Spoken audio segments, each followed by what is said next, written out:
How'd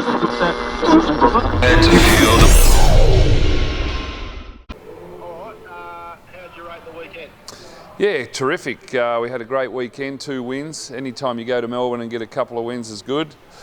Obviously, we've still got a few players to come in yet, and the announcements are pretty close.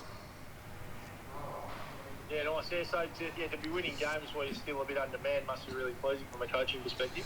Yeah, it was. I mean, Diamond Valley was always going to be a tough game, and we sort of went in there with.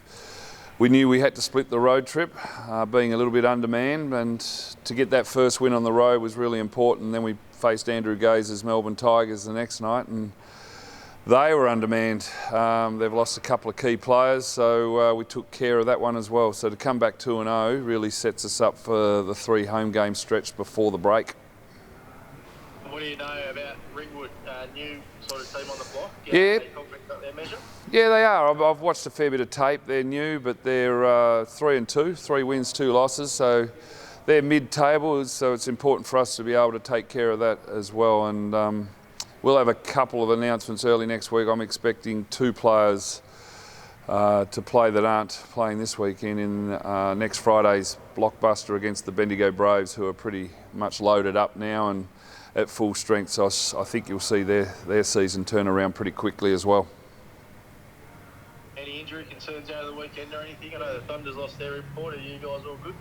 No, we're all good, and I think it was great to see Brian Gorgon on Sunday at the game, at the Melbourne Tigers game, and I think Big Ollie, the German tank we call him, is causing a lot of interest across NBL sides and even internationally. There's even agents ringing me trying to find out if he's got a player agent, and he's complimented AJ Harris really well, and both those guys have had extremely good weekends, and I could have sworn the ring and the backboards were coming down 5 or 6 times on the weekend. This guy dunks with a lot of passion, and he's just great to watch. And I think if you get a chance, come out Friday night to watch this Ringwood game. It's just great to see an athlete like that just above the ring and finishing big plays.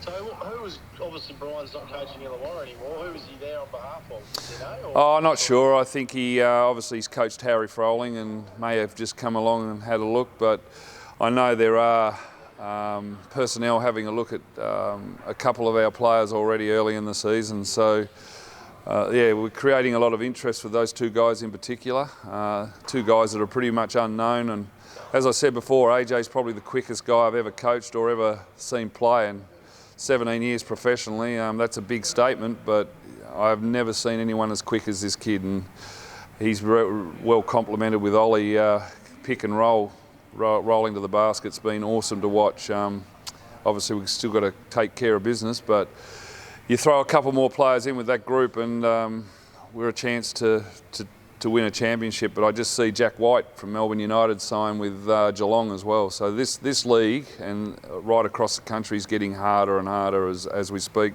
Nate Jayawa's just signed with Darwin, with Tad Duffermeyer. Like, there's a lot of NBL 1 teams across this country that are loading up. If you're a betting man, would you say Angerstein and Harris will be playing in the NBL next year? Oh, I'm not sure. There's a long way to go. I think that'll be proven towards the back end of the year and seeing when they come up against better teams. We haven't played the Geelongs or the Sandringhams or the teams that are going to be thereabouts at the end of this season, and it'll be interesting to see how these sort of guys match up, in particular if we were lucky enough to get to finals or the national championships. It's a great opportunity for both of them to showcase their skills. So he played with the German under-19 team early days, had a couple of bad experiences as a 16-year-old moving into one of the bigger cities, and then he decided to move to Australia and got picked up by Collingwood, I believe, and played a couple of VFL games, moved to Tasmania and started fruit picking and playing with Clarence, won a couple of premierships with them, and decided that he wanted to give basketball another go, and we could not be happier. He's just been phenomenal. He's an incredible athlete, 6'9", 6'10", can jump out of the gym, strong.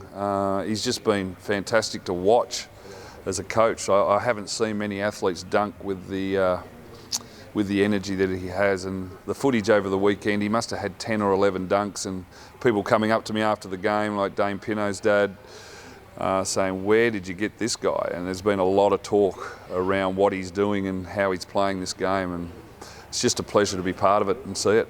Are you blessed then in that regard? He's just come out of nowhere? 100%. I mean, Zach White went down with a Achilles rupture, which was a huge loss for us, but then we brought in Ollie and watched him train, and we went, well, maybe he could replace Zach. They're different players, but he's way above our expectations, and the nicest guy off the floor. He's doing an apprenticeship as a Sparky, and he's got a young child and a partner down here, so everything's falling in, and we want to make sure we try and lock him in as long as we can. I'm really nervous that he's going to get picked up across, even go back to Germany. There's Craig Moller, one of our old players, is over there earning very good income, and that may be an option for him and his family. Who knows? We're hoping that we can keep him here in Tasmania.